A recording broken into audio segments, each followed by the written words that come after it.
Principal खानोलकरांच्यामुळे पक्ष्यांचं जग एक माझ्या पुढे उलगडलं असं म्हणता येईल. आणि मग मी अर्थातच स्वतःच्याच जबाबदारीवर पक्षी पाहायला लागलो आणि पुण्याच्या आसपासच्या पक्ष्यांवर लिहायलाही लागलो. तर त्याच वेळेला अर्थातच माझा मग संबंध या नेचर कॉन्झर्वेशन मुवमेंटशी आला. कारण पक्षी निरीक्षण करणारे पुष्कळसे लोक हे त्याच्याशी संबंधित होते. तर त्यावेळेला सलीम अली हे नाव मला आधी माहीत नव्हतं, पण प्रिन्सिपॉल खानोलकरांच्यामुळेच सलीम अलींची ओळख झाली. आणि सलीम अली हे अर्थातच एक भारतातलं पक्षी निरीक्षणातलं प्रमुख नाव आहे हे माझ्या लक्षात आलं. म्हणजे आणि त्याचबरोबर हेही कळलं की बॉम्बे नॅचरल हिस्ट्री सोसायटी नावाची मुंबईत एक 100 वर्षाची जुनी संस्था आहे आणि ती याबाबत मुख्य काम करते.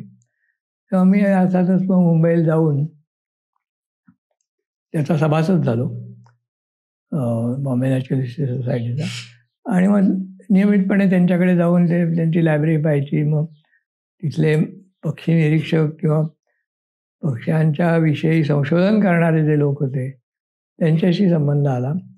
आणि विशेषतः हुसेन, नंतर विजयन हे त्यावेळेला सलीम अलींचे शिष्य म्हणून गाजलेले होते, त्यांच्याशी संबंध आला. त्यामुळे त्यांच्याबरोबर पक्षी निरीक्षणातले काही बारकावे शिकायला मिळाले. आणि त्याच वेळेला माझी जफर फतेह अलींची ओळख झाली. तर जफर फतेह अलींनी ज्या वेळेला नुकतंच भारतामध्ये world wild life fund India या संस्थेची स्थापना केली होती आणि त्याचं मुख्य कार्यालय त्यावेळेला बॉम्बे नॅचरल हिस्ट्री सोसायटीमध्येच मुंबईला होतं. पण मग नंतर दिल्लीलाही त्याची शाखा निघाली होती, कलकत्त्यालाही शाखा निघाली. तर हे सगळं बॉम्बे नॅचरल हिस्ट्री सोसायटीमुळे माझ्या लक्षात येत होतं.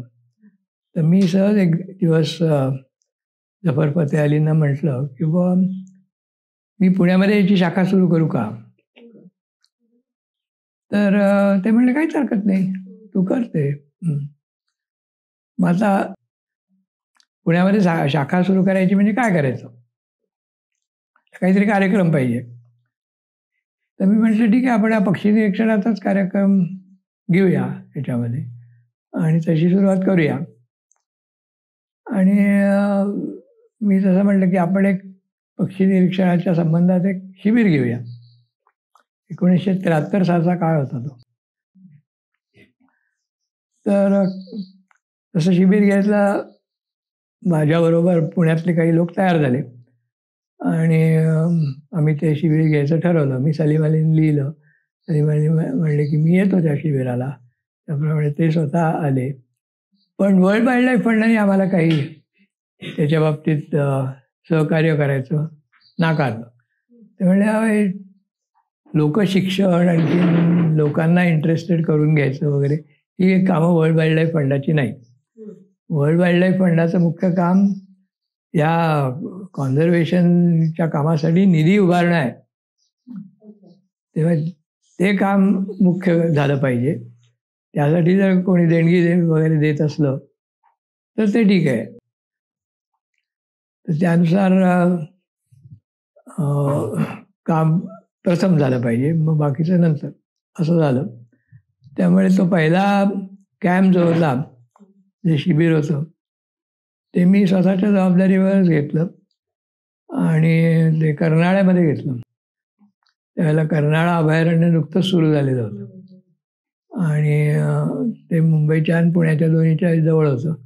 त्यामुळे अर्थातच ते मुंबई आणि पुण्यातल्या लोकांना सोयीचं होतं आणि सलीम अली शक्य होतं. त्यामुळे आम्ही ते तिथे घेतलं. फार चांगला अनुभव आला आम्हाला. त्यावेळेला आम्ही त्याच्या आसपास खूप पक्षी निरीक्षण केलं.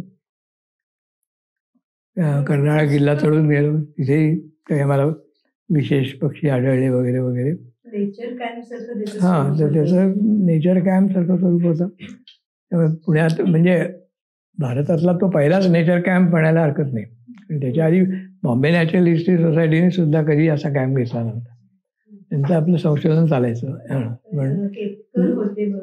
हां, त्यावेळेला असं माझ्याबरोबर मी कॅम्प घेऊ शकलो याचं कारण म्हणजे माझ्याबरोबर हे जे काही तज्ज्ञ लोक होते की डॉक्टर वादवर्तक, हे स्वतः बोटॅनिस्ट होते, शमो केतकर हे एक एंटोमॉलॉजिस्ट होते, किंवा त्यांना बाकीच्या इतर गोष्टींबद्दल माहिती होती, असे काही लोक. आणि एकूणच मग तो फार चांगला कार्यक्रम झाला. आणि मग ते एक प्रकारचा पुणे शाखेचा एक तो कार्यक्रम ठरला की बुवा हे घ्यायचं.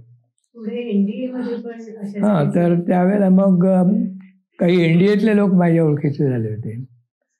वासुदेवन म्हणून तिथले प्राध्यापक होते, त्यांनी ही कल्पना उचलून धरली. आणि त्याच वेळेला ॲडमिरल आवटी हे NDAचे कमांडंट होते, तर त्यांनाही ती कल्पना आवडली. मग त्यांनी मला एक दिवस ते म्हणले, प्रकाश ये आमच्या कॅडेट्स पुढे बोल.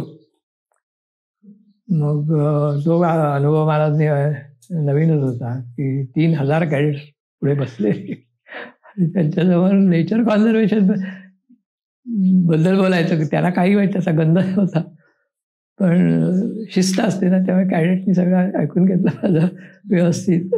आणि NDAमध्ये मग ते प्रोफेसर वासुदेवांच्या हाताखाली एक नेचर क्लब सुरू झाला आणि त्याला अर्थातच कमांडंट म्हणून यांनी मान्यता दिली, ॲडमिरल आवटींनी मान्यता दिली.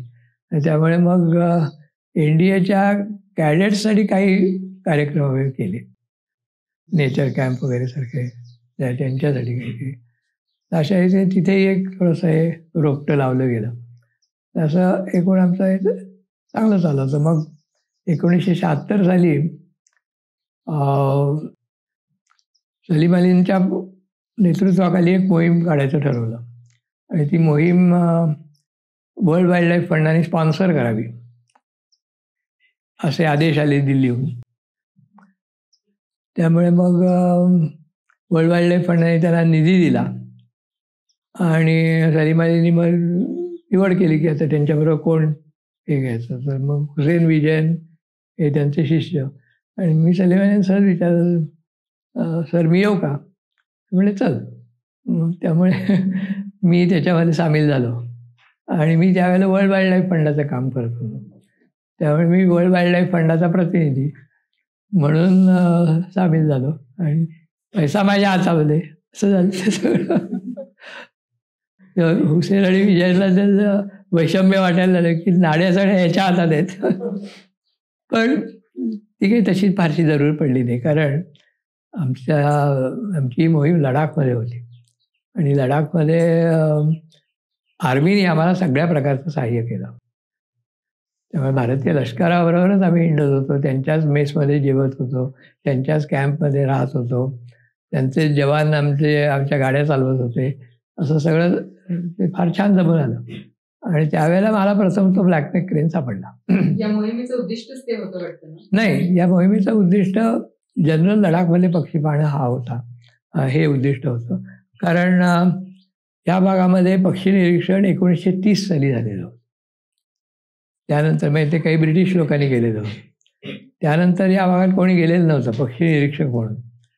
तेव्हा मुख्यतः या भागामध्ये आता काय परिस्थिती आहे, त्यांनी जी 1930 मधली परिस्थिती पाहिली त्याच्यामध्ये आता काही फरक झाला आहे का वगैरे, अशासाठी ती मोहीम होती.